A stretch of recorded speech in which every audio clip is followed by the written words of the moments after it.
Umagang kay ganda na naman mga kapisan eh. Ngayong araw nga, ipapunta tayo sa Bitbit River, Norsagaray, Bulacan. Dito nga pala yan sa Barangay San Mateo. At sinat ko nga pala si Koreano para sumamak para kahit paano ay makarelax-relax at maka-swimming siya. Yung motor na pala ang dala namin. Kaya nga pala kami nagpunta dito sa Bitbit River ay dahil i-break in namin yung isang motor. Bago kasi yung isang motor na kasama natin kaya sinamahan na nating mag-break in. Wala din naman tayo masyadong ginagawa kaya sinamahan na natin sila. At eto nga't nakarating na kami sa Bitbit River. Pababa na nga kami papunta sa ilog gas. Medyo nahirapan ang pababa kasi basa ang lupa tapos ang lalaki pa ng bato. Medyo maulan-ulan kasi kanina kaya basa ang kalsada. Nahirapan talaga akong makapaba dito. Ano pa kaya pagpabalik na? Mas lalo sigurong mahirap ang paakyat neto. At pagdating nga namin dito sa baba ng ilog ay wala na kaming makitang cottage na malapit sa tubig. Kaya naisipan ng mga kasama ko na lumipat sa kabilang side. Yari tayo dyan, aakyat na naman tayo. Mahihirapan naman tayong paakyat. At eto nga't nakaakyat na tayo. Tatawid nga pala tayo ng tulay at dun tayo bababa sa kabilang side.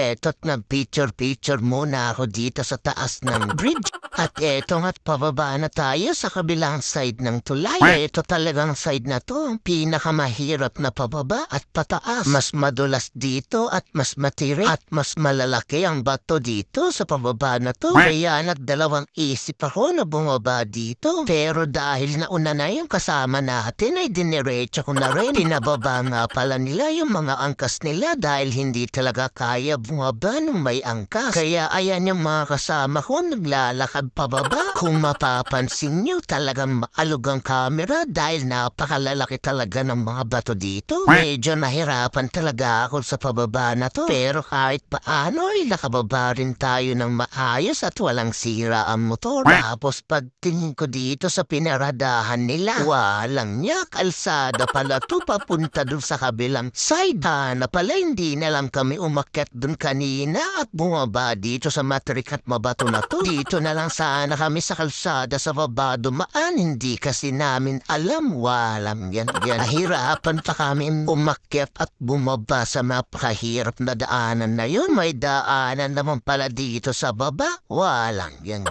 At kaya nga pala kami nagpunta dito para lang hugasan ng mga motor namin. Napakalayo ng palikuan ng mga motor dito pa sa Bitbit River, Norsagaray, Bulacan. Hayot na yan. At hindi na nga rin nagtagal ay umuwi na rin kami pagkatapos naming linisan ng mga motor namin. Nagsusundo pa kasi ako ng alas 6 kay TJ sa anak ko sa Tungkong Mangga Elementary School. May alas 5 na baka alis kami kaya nagmamadali na rin kami para maabutan namin ang uwian ni TJ. At eto nga't nakauwi na ako at medyo ginabi na ako. Pagpasok ko ng bahay, walang niya may kumakain. Pagtingin ko, walang niya. Sino ba to? Si Koreanong Hello pala yun. Si Yesha, sabay pala silang kumakain. Kaso ano ba itong kinakain ni Koreano? Sabay kumuha ng tubig sa rep. Bibigyan yata ako ng tubig.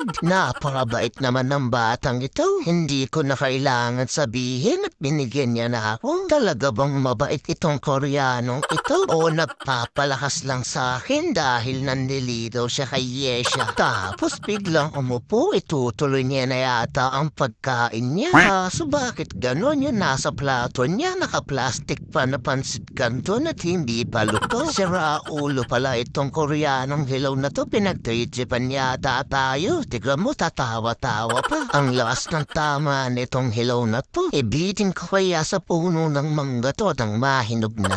Kaya sipain ko kaya pabalik ng North Korea tong Koreanong Hello na to nang matauhan. Tapos biglang dumating yung OIC ni Ma Michelle. May bisita pala si Ma Michelle. Kaya itong si Koreano ay nahiya bigla at biglang ininom ang tubig niya. At sabi niya uuwi na raw siya kasi nahihiya daw siya sa bisita ni Mami Michelle. Kaya napaalam na ang kaibigan natin Koreano kay Yesha. Binitbit niya na rin yung dala niyang pansit canton na hindi luto. Nagbabay-babay pa kay Yesha, hindi. Tapos nirepilan niya pa yung tubig niya doon sa may gripo namin. Criminal water namin, dito siya talaga nirepilan yung tubig niya. Tibay na sikmura ng kaibigan natin Koreano. Kaya ayan, uuwi na raw siya. Bye!